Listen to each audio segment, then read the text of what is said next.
Untitled Chicken Nuggets, it's me, Carl. Welcome to Grow TV. Welcome to Grow TV.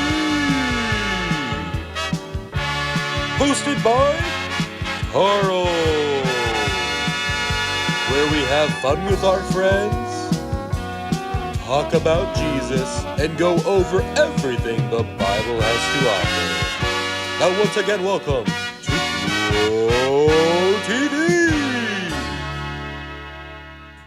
Hey there, kids. It's awesome to see y'all. Did you do something to your hair?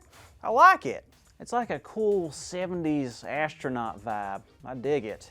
Anywho, I'm here at home today getting ready for something very, very exciting. I have the whole day in front of me. I can do whatever I want. Just imagine it. I can go skydiving.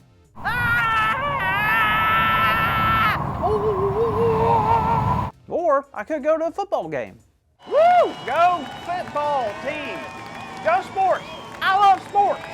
Yeah! I can go to the opera. I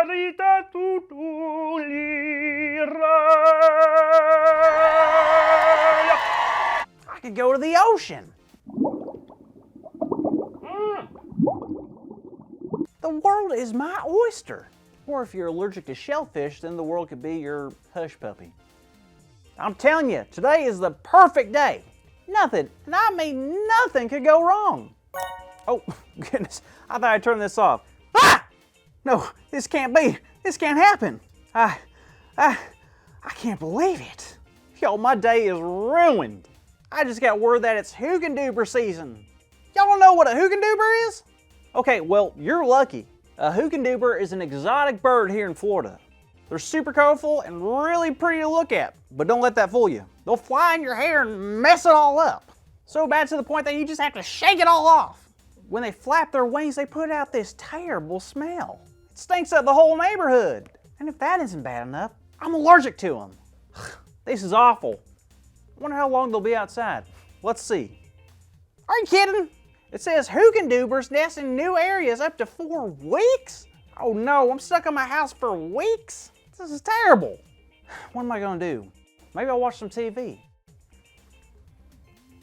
Huh, it's not working. Maybe it's voice activated. Turn on. Hey, don't yell at me. Ah! Well, no TV. I just don't know what to do. I mean, I could try reading, but I don't like to read. Well, it's either that or contemplate every decision I've ever made and fall into a deep hibernation. Reading it is. Now, what to read, what to read. All right, well, let's just pick a chapter of the Bible. But first, I'm going to ask God to really help me dive into this Bible. Okay, here we go. Holy moly, where am I? What is this? What happened? Hi, Carl. Ah! Who are you? What do you want? What do you want, mysterious woman? Please don't hurt me. Easy, Carl. Relax. I'm Grace. I only know one grace, and that's the grace that Jesus offers. That's it. Why are you here? How do you know my name? Where am I? Well, to answer your first question, I'm here because you're here. Huh? Well, you asked God to help you dive into your reading, so that's exactly what happened. You dove into the Bible story. We are where the Bible story takes place. I know, first-time story divers tend to get a little disoriented, so I'm here to help. Wait. Are you saying we're back in time to when the Bible story happened? The actual Bible story? Sorta, somewhere between a dream and reality. Like a fantasy world. This is where you can learn about some of the greatest stories in the Bible, but truly experience it like no other story before. Wow, that's incredible. So, where am I? Let me take a look. Well, if I'm reading this right, I believe you are in the book of Luke chapter 4. What happens then? Let me see. Oh yeah, this is a story of when Jesus was tempted in the wilderness. No way! I love that story. Really? Me too. It's a great story. Well, walk me through it anyway. This story takes place right before Jesus began his ministry. He was probably around 30 years old. Wow, so what was Jesus doing in the wilderness? Seems like he had a pretty busy schedule. Oh, for sure. You wouldn't believe how much he would be doing for the next 3 years of his life, but he felt it was very important to take some space and be by himself. How long was Jesus out here again? Would you believe me if I said 40 days? 40 days? That's wild. I've only been here for a few minutes and I'm not sure I like it here. Did Jesus have to hunt for food when he was out here, or did he pack a couple of PB&Js? Well, if being out in the wilderness wasn't tough enough already, Jesus decided to fast from food the whole time he was out there. Oh, nice. So like McDonald's or Chick-fil-A? Do they deliver out here? I'm getting hungry. You want anything? Huh? Oh, no, Carl, not fast food. Jesus fasted from food, as in he chose not to eat while he was out there in the wilderness. Are you kidding me? No food? I can't go 10 minutes without having food. So Jesus spent 40 days in the wilderness without any food. That's quite the accomplishment. Oh, but don't you remember? That's not all. While Jesus was out in the wilderness, he was faced with some really tough challenges. Something more challenging than not eating for 40 days and sleeping outside? I know it seems unlikely, but yes. You see, Jesus was tempted several times during this story. Wait, Jesus was tempted? Just like how we are tempted? Like the times when we get the urge to do something that we shouldn't do? Exactly. Jesus was tempted to turn a rock into bread so he could finally have something to eat. But he chose not to do it because fasting was very important to Jesus. Wow. First off, a rock into bread. If I was tempted like that, I don't know if I could have been strong enough to say no. Don't eat the rock, Carl. Jesus said to the devil in Luke 4:4 that people should not live on bread alone.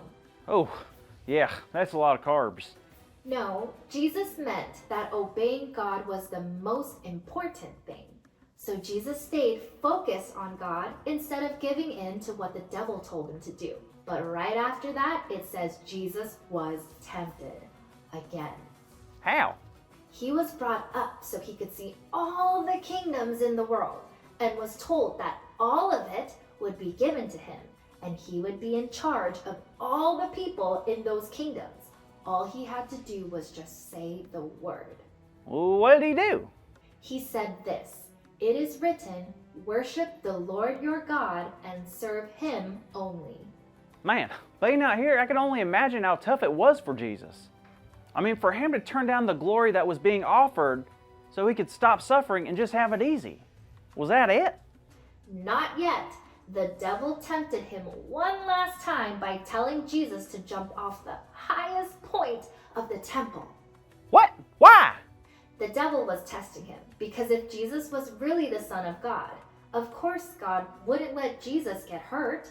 God would probably send angels to rescue him. Oh, so then Jesus should have done it to prove that he was God's son. No, Jesus didn't fall for the devil's tricks.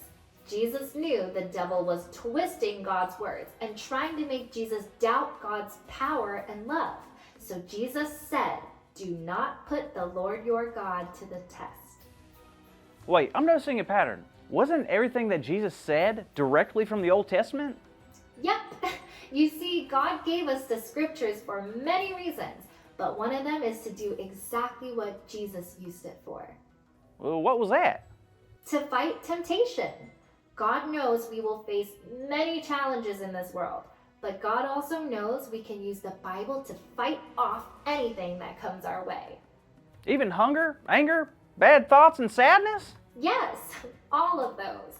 All we have to do is read God's story.